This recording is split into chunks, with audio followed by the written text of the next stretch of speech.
Welcome. আমাদের পশ্চিমবঙ্গের যে সকল মন্ত্রীরা শপথ নিচ্ছেন বা আগেরও মন্ত্রী ছিলেন, তারা কত বেতন পায় মাসে জানেন? এত বাড়ি গাড়ি কোটি কোটি টাকা সম্পত্তি করে ফেলছে একবার মন্ত্রী হতে পারলে। সত্যিই কি তাদের বেতন বা অন্যান্য সুবিধা জানেন আপনারা? আজকে ভিডিওটাতে সেটাই আমরা জানার চেষ্টা করব যে কি কি সুবিধা পায়। 2023 সালের আগে পর্যন্ত কিন্তু মন্ত্রীদের বেতন খুব কম ছিল, তারপরে বেতন অনেকটাই বেড়ে এখন 40,000 টাকা এক লাফে বেড়েছে। বেড়ে একজন আমাদের রাজ্যের একজন মন্ত্রী, তার মূল বেতন প্রায় 50,900 টাকা, অর্থাৎ 51,000 টাকা। এবার হচ্ছে মাত্র 51,000 টাকা একজন মন্ত্রী বেতন পায় না। এখানে কিন্তু মন্ত্রীরা থেমে থাকেননি, এটা তার মূল বেতন।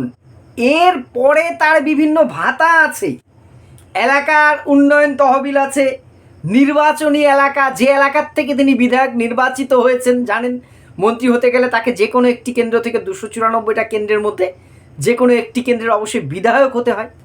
সে এলাকা উন্নয়নের জন্য বিধায়কদের ন্যায় তিনিও একটি টাকা পান। এছাড়া বিধানসভা চললে প্রতিদিন সেখানে যোগদান করার জন্য তিনি আবার আলাদা করে টাকা পান। এর বাইরে আরও যে সুবিধাগুলো আছে সেগুলো তো আমাদের চোখ ছানা বড়া করে দেওয়ার মতন, আমরা দেখিও কিছু সচকে। কী এর বাইরে পান? মূল বেতনের বাইরে তারা কিন্তু ওই মাসে 40,000 টাকা মতন পেয়ে যান। তো আপনার যে আপ্যায়ন বা ক্ষতিপূরণ ভাতা, যেটা তার এলাকার জনসংযোগটা যোগ করতে কাজে লাগে, সেগুলো। এছাড়া তিনি যে কেন্দ্রের থেকে নির্বাচিত বিধায়ক, সেই কেন্দ্রের মানুষের জন্য, এটা কিন্তু এলাকা উন্নয়নের জন্য না, সেটা 7 লক্ষ টাকা প্রতি বছর তো পানি, সেটার বাইরে 40,000 টাকা ওই এলাকায় ঘুরবেন টুরবেন তার জন্য তিনি টাকাটা পায়।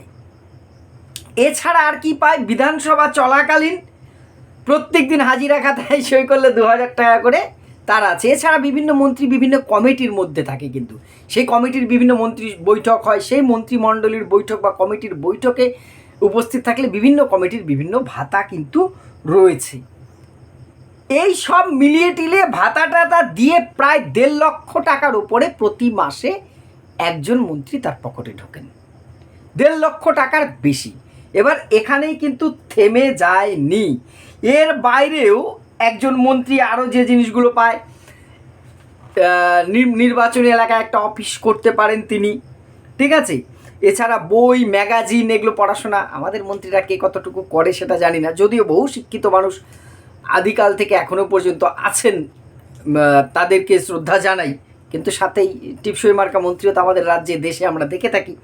যাই হোক, তার জন্য মাসে কিন্তু 3 থেকে 4,000 টাকা করে তারা পায়। ম্যাগাজিন বই এগুলো পড়ার জন্য, পত্রপত্রিকা পড়বেন মন্ত্রীরা। ইন্টারনেট তা কিন্তু তাদের মন্ত্রীদের জন্য ফ্রি আছে, তারা যেখানে থাকবেন সেটাও ফ্রি।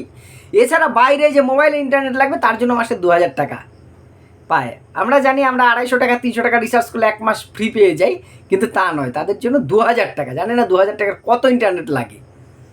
এর বাইরে হাই স্পিড ইন্টারনেট তার ঘরে তো ফ্রি আছেই, সেটাই পরে আসবো ঘরটর নিয়ে। এছাড়া কমিউনিকেশনের জন্য 3,000 টাকা, বা ডাক যোগাযোগে চিঠিপত্র পাঠাবেন বিভিন্ন দপ্তর থেকে দপ্তর সে দপ্তর, সেই টাকাটাও কিন্তু তারা পায়। এই তো মোটামুটি আর্থিক দিক গেল। প্রতিমন্ত্রীরাও প্রায় এর কাছাকাছি। এর বাইরেও কিন্তু মন্ত্রীদের অনেক সুবিধা আছে। বাসস্থান, বিধানসভায় তো তার নিজস্ব কক্ষ থাকে, তার যে নির্দিষ্ট দপ্তর, শিক্ষামন্ত্রী হলে শিক্ষা দপ্তর, তাই তো আমরা জানি, খাদ্যমন্ত্রী হলে খাদ্য ভবন, এই যে জায়গা তো আছেই। তাছাড়া তিনি কলকাতায় একটা বিলাসবহুল একটা বাসস্থান কিন্তু পান। এমএলএ হোস্টেল এমএলএ হিসেবে তো আছেই, একটা বিলাসবহুল বাসস্থান কিন্তু একজন মন্ত্রী পায়। কোনো কিছু সেখানে দিতে না, সেখানে high speed internet free, electric free, জল ফ্রি, যেটা আমাদের কাছে কল্পনা সেটা কিন্তু তারা সব কিছু পায়। এছাড়া পরিবহন, মন্ত্রীদের যাতায়াত খরচ, গাড়ি ফ্রি, ড্রাইভার ফ্রি, এগুলো কিন্তু আছেই। এর বাইরেও পরিবহনের জন্য আপনার যে রাজ্যের বাইরে প্রতি বছর যাতায়াত করার জন্য একটা ভাতা পাবেন। ফ্লাইটে নির্দিষ্ট সংখ্যক টিকিট তারা ফ্রি পাবেন। এসি ফার্স্ট ক্লাস ট্রেন সব সময় তাদের জন্য টিকিট বুকিং আছে, স্পেশাল কোটা আছে। ফ্লাইটেও তাদের নির্দিষ্ট কোটা আছে, সেটা পাবেন বছরে। আর এসি ফার্স্ট ক্লাস ট্রেনেও তারা কিন্তু পাবে বছরে। তারা যত খুশি সেটা করতে পারেন মন্ত্রীদের জন্য, এমএলএদের জন্য কিছুটা কম। এছাড়া গাড়ির ড্রাইভারও কিন্তু পান তিনি। কাজের লোক, অর্থাৎ অফিসের তার কাজ করবে যে পিএ, পার্সোনাল অ্যাসিস্ট্যান্ট, সেটাও কিন্তু পান। এছাড়া তার অফিসে একজন কর্মী রাখার জন্য তার ভাতাও কিন্তু তিনি পান। কর্মীকে তিনি যা দিয়ে বোঝাবেন।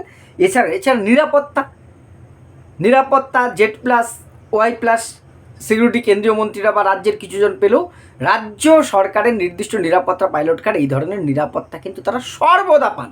মন্ত্রীরা সবসময় কিন্তু নিরাপত্তা পান। এবার সে চিকিৎসা, আপনারা জানেন মন্ত্রীদের কিন্তু সরকারি বেসরকারি সরকারিতে তো সমস্ত জায়গায় বিশেষ আমরা দেখেছি, CBID ডাকলে উডবান ওয়ার্ল্ডে রেডি আমাদের মন্ত্রীরা, এটাকে আমরা দেখে একসময় অভ্যস্ত হয়ে গেছিলাম। তাছাড়া বিভিন্ন নার্সিংহোম, বিশেষ কিছু নার্সিংহোম, সব বড় বড় নার্সিংহোম, আমার আপনার জেলা শহরের মতন নন, বড় বড় নার্সিংহোমগুলোতে কিন্তু তাদের ফ্রি আনলিমিটেড চিকিৎসা, কত টাকা বিল হলেও দেখার দরকার নেই, ফ্রি চিকিৎসা আছে। এছাড়া বিদ্যুৎ টেলিফোনের কোনো বিল তাদের লাগে না, একজন PA রাখতে পারেন, ঠিক আছে।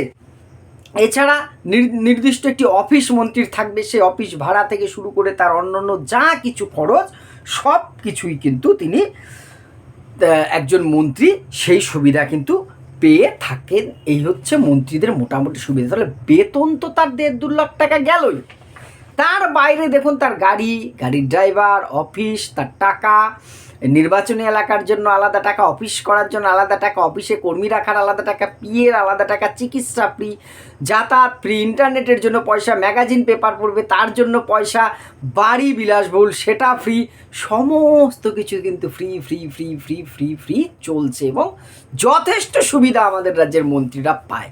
তারপরেও আমরা কি দেখি, মন্ত্রীরা জেলে যাচ্ছে এমনি।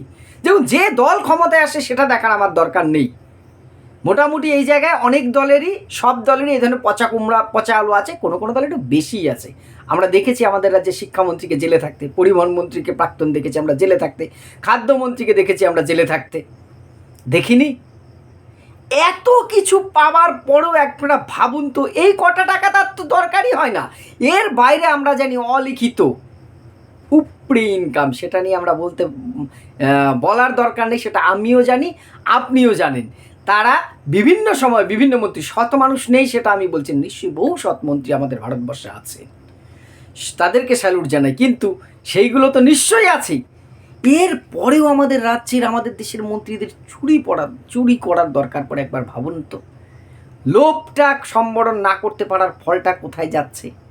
যাই হোক, এছাড়া মন্ত্রীরা যখন আর মন্ত্রী থাকবেন না, ধরুন পরাজিত হয়ে গেলেন, কী ভাবছেন? যেমন আমাদের শিক্ষামন্ত্রী এখন আর মন্ত্রী নেই, প্রাক্তন শিক্ষামন্ত্রী একজন তো আছেই, অপার পার্থ ব্রাত্য বসু যেমন হেরে গেছেন, আমাদের খাদ্যমন্ত্রী জ্যোতিপ্রিয় মল্লিক হেরে গেছেন, বহু মন্ত্রী হেরেছেন, অরূপ বিশ্বাস হেরেছেন। তারা কিন্তু আজীবন পেনশন পাবেন, পেনশন সারা জীবন কিন্তু পাবেন, সরকারি চাকুরি কিন্তু নয়, পেনশন পাবেন। আর পেনশনের দরকার হয়, ভাবুন তো, একবার মন্ত্রী হলে, জানি না এই টাকায় কিন্তু কোটি কোটি টাকা 5 বছরে জমানো সম্ভব না। সম্ভব, যদি 2 লাখ টাকা আপনি বেতন পান, বছরে কত হবে? 24 লাখ, 5 বছরে 1 কোটি টাকা, তার মধ্যে তো খরচ হবে আপনার। মন্ত্রীর ছেলের বিয়ের কি কোটি কোটি টাকা এরা খরচ করে ফেলে, তারপরেও জানি না 100 কোটি টাকার হিসাব কোথা থেকে আসে, অন্তত আমার মাথায় ঢোকে না। আপনার মাথায় ঢুকলে সেটা অবশ্যই একটু কমেন্ট করে জানাবেন, আমরাও জানবো। আর আপনাদের মতামত নিশ্চয়ই কমেন্ট বক্সে জানাবেন।